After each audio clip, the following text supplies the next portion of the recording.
oversized load, 30 minutes before sunrise and 30 minutes after sunset. So ang sunset ngayon dito sa Missouri ay 6:53 and meron pa akong 30 minutes na pwede ako mag-drive hanggang sa tumigil na ako. You're gonna hit the container a little bit here, a little bit here. Okay, you're good. You're good, man. You're good. Hanoi trucker. Slow me down, but they can't make me stop. I keep on trucking. Keep on trucking. Yeah, I keep on trucking. And yeah, tapos na ako sa aking level 1 inspection. Pass. Meron akong sticker. And diretso na ako sa fuel line para mag-hook up ng load papuntang Arizona. Ang aking load pala hindi papuntang Arizona, it's going to Arkansas. And naghihintay lang ako dahil kailangan ko ng dalawang tarp sa taas. Dahil yung tarp ko na dalawa iniiwan ko na dun sa isa kong load na galing sa nakakuha na ako ng ano. Hindi ko na kasi tinanggal yung mga strap, so kumuha ko ng mga bagong strap. Iniwan ko na dun kasi kung ilan yung iniwan mo na strap dun sa trailer, ilan din yung kukunin mo. Okay, ito yung aking load, oversize. Oh my, hindi naman siguro siya overheight. Oversize lang siya ng mahaba dito. Laki ng oversize niya.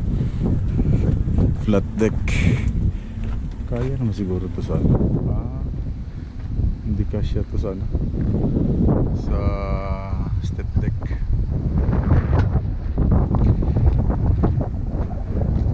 Okay, laki ng oversize niya dito. Pang ano to siya, pang farm. Oversize siya dito sa gilid. Okay. Saan ako magtatali dito ngayon? Separate. Oh my, may separate pa. Okay. Saan ako magtatali dito? ito yung challenge nito eh. Dahil kung saan ka magtatali nito sa ano para ma-secure siya. Tapos ito may separate pa straps. Ito strap, ito strap.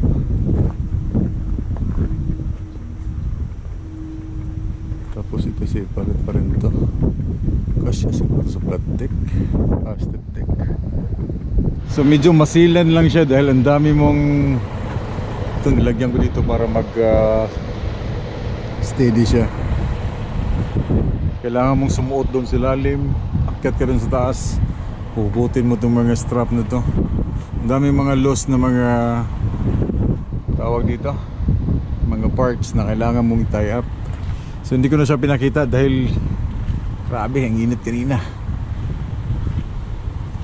Tapos oversize siya, hindi siya flat deck siya. Oversize dahil yung height niya ng konti 4'1" plus yung width niya 12.6. So ang ginamit ko dito ay portable na umbrella style. Yung step deck namin wala siyang mga gano'n. So yun, ito yung oversize niya dito. Yung plug niya umiikot eh. Dapat dito siya o dyan na siya o. Umiikot eh yun. Umiikot sa ilalim. Sorry na siya. So tapos na ako dito, nakuha ko na rin ng mga dokumento sa opisina. Yung permit na lang dahil oversize siya. Papunta pala ito ng Arkansas. Sa Augusta, Arkansas yung aking destination. So may singaw dun, babalikan ko yun. Yeah, I'm done dito sa Winkler and mag-start ako mag-drive papuntang crossing border. Then baka bukas na ako tutuloy ulit.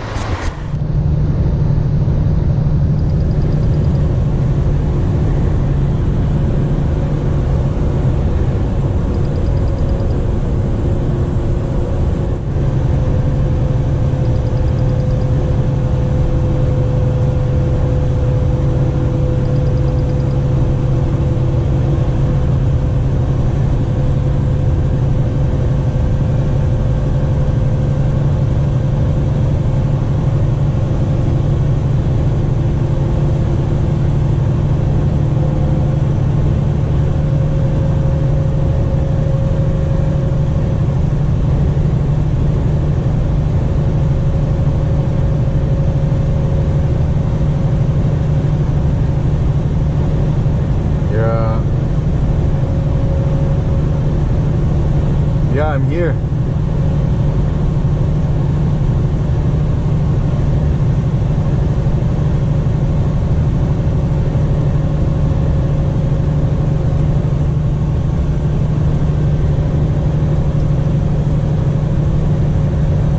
Ipod yung ano niya, yung trailer. Mga galaw.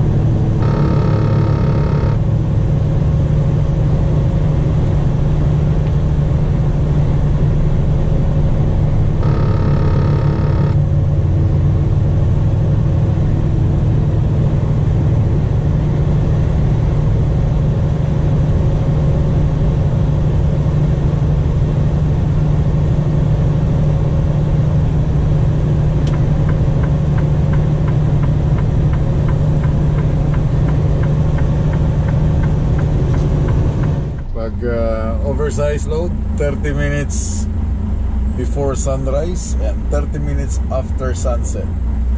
So ang sunset ngayon dito sa Missouri ay 6:53 and meron pa akong 30 minutes na pwede ako mag-drive hanggang sa tumigil na ako. And nasa detour na ako ngayon. Nagsisimula na ako mag-detour. Umalis na ako sa Interstate Highway I-29 and nasa detour na. Hanapan na naman to ng mga kalsada. Pero papalipas na ako ng gabi dito. Ilang miles na lang, 1.9 miles. So ganda. Oh, 4 na milya pa, 9 minutes. So nasa town ako ngayon.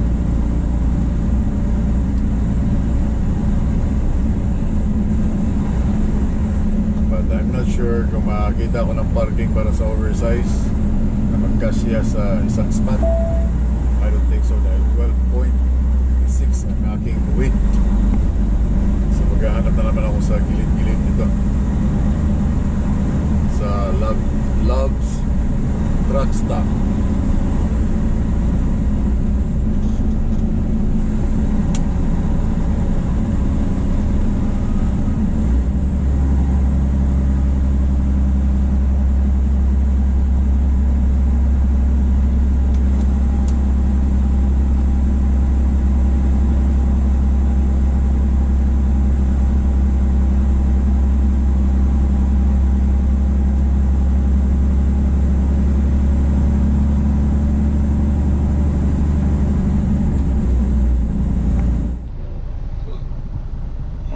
Malapit na ako sa stop sign. Malapit na ako mag-stop dun sa Love's Truck Stop. Doon na ako magpapalipas ng kagabhion. Kaya ngit-ngit na. Bawal na mag-drive ang oversize after 30 minutes ng sunset. Ano na siya ka-power by? So, ano yung power? Ang yung steeping ni namin.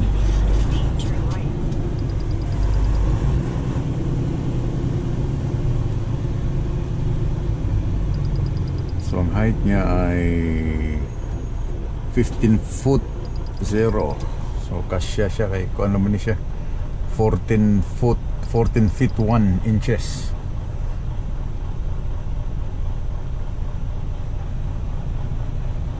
Ngilingig yun ba?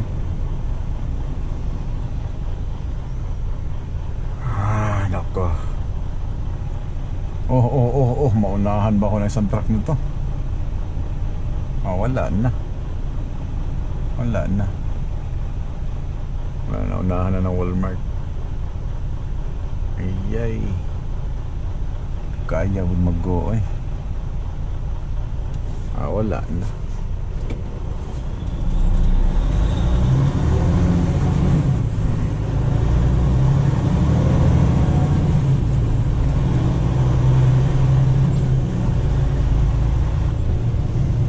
Wala na, naunahan ako sa Walmart.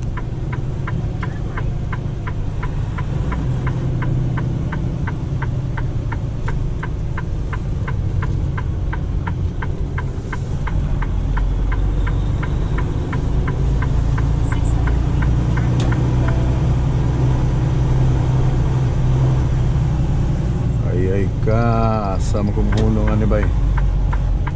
Pagilid-gilid na lang tani ron. O wag yung parkingan. Gilid dito tani.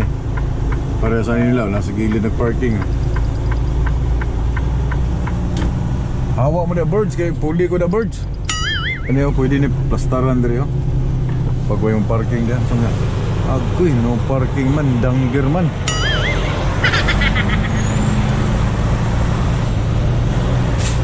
Muna gingon ron. Muna siya reality ron. Perting ngilngiga ni ron.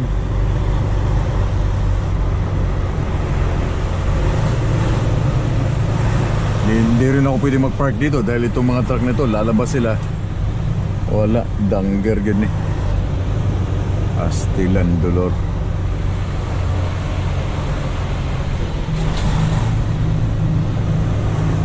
Kini oh. Kini oh. Kung na ako yung may U-turn dito sa sulod, akaplastar dito ko diri. Nya kung dangger agoy.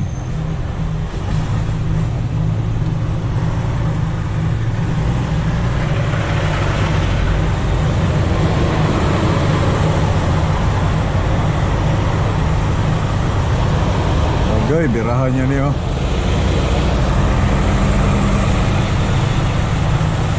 May mga pwesto pero sub-8 man guni ko. Sub-8 ba mo sub-8?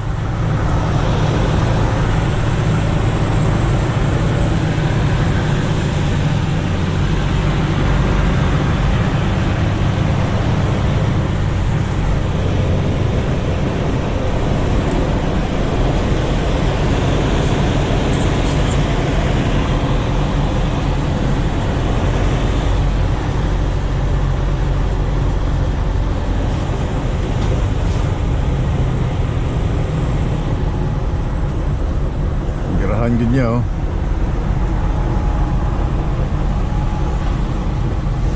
Yeah, muna siya mga delikado kayo. Yan mga delikado na yung may isang spot pa sa gitna. Yung delikado yung blind spot niya eh. Yung nangyari sa akin before, yung blind spot niya pinakadelikado. Pag di mo naog ng driver na mayo kay tansyado kanya oh. Pero dapat mo naog juga. Get out and look. Pero kung expert na kanya, tiwala ka sa imuhang kakayahan, naarani mo. Muna siya yung ngilngig kayo ba?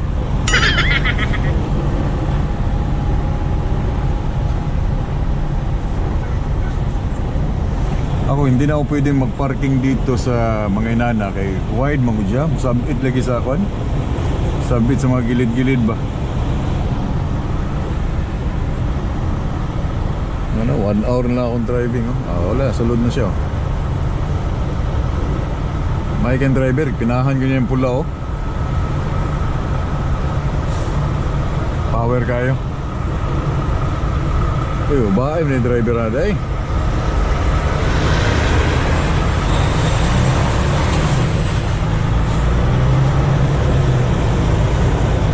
Di ko, na yung mga spot oh, di ko musulo di hay. Di jo ko musulod dia, bahala mo dia. Sabitan mahinoon mo. Dire ko sa gilid, dire.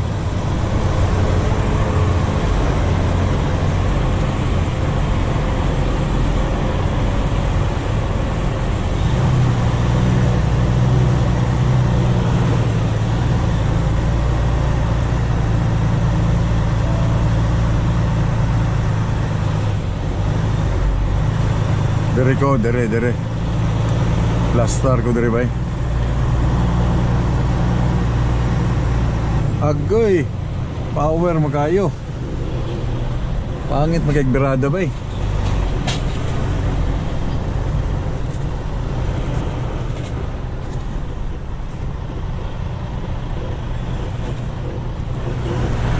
Sulod mo siguro ang truck.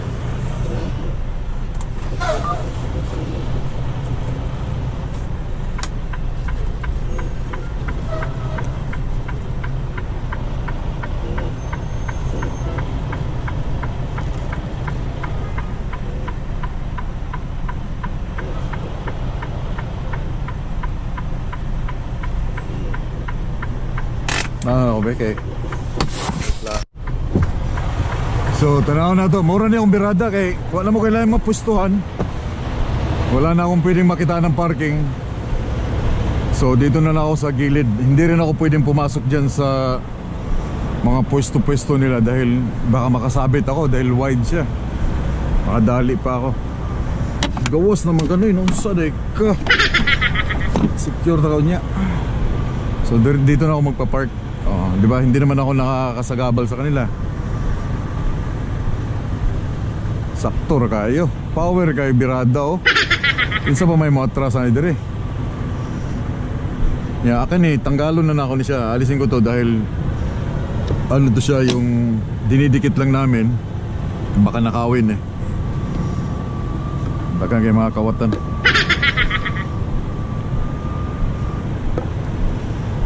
So na may shop diha.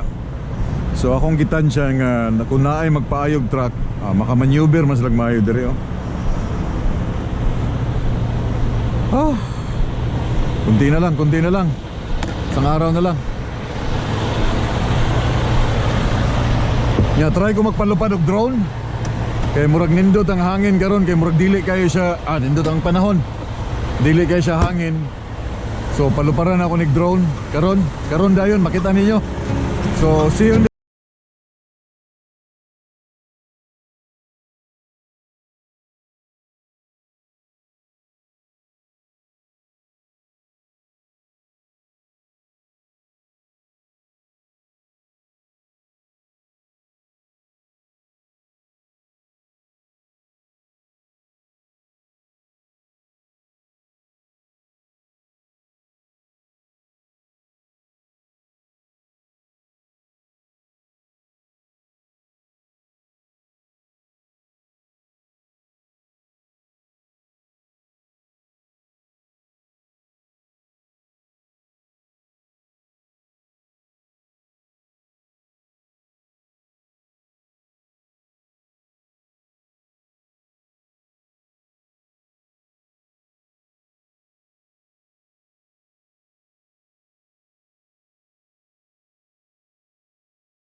You're gonna hit the container. A little bit here. A little bit here. Okay. Yeah, that's it. Itong ano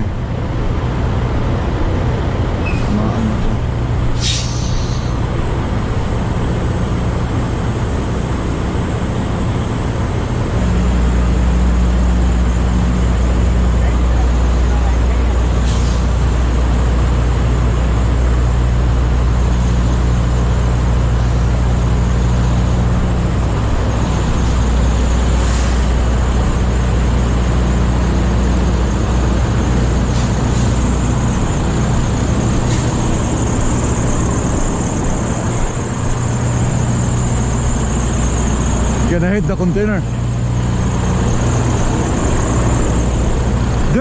Dude, you can go here. You have more space here. Yeah, slowly because you already hit the container. Oh, just go straight. Just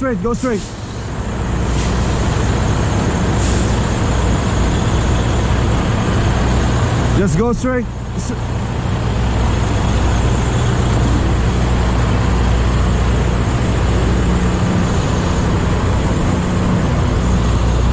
Dude.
So yung aking truck naka-safety na siya doon.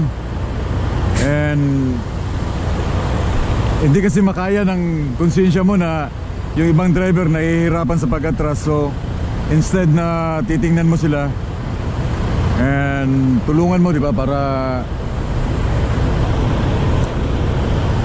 hindi maka-damage ng iba.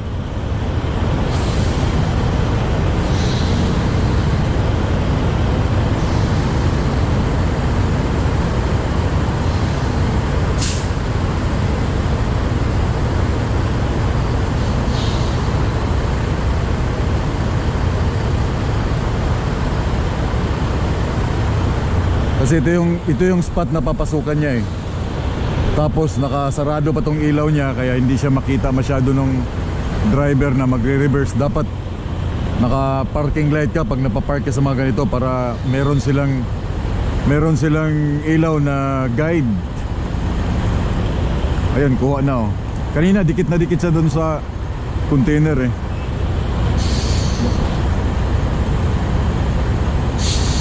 Saka yung driver matanda na kasi.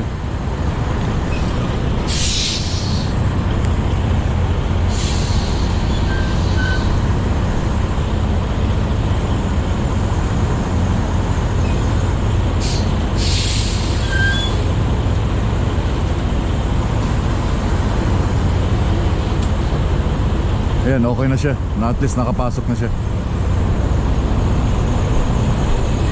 Okay, you're good. You're good, man. You're good.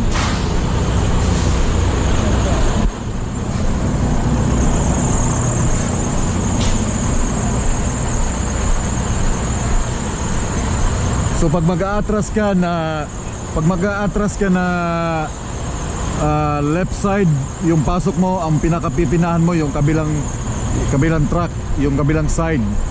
Pag pininahan mo yon, safe ka na doon sa right side mo. And I'm done here. Papalipas na ako ng gabi. And yeah, bukas ulit. Pinoy Trucker. Slow me down, but they can't make me stop. I keep on trucking. Keep on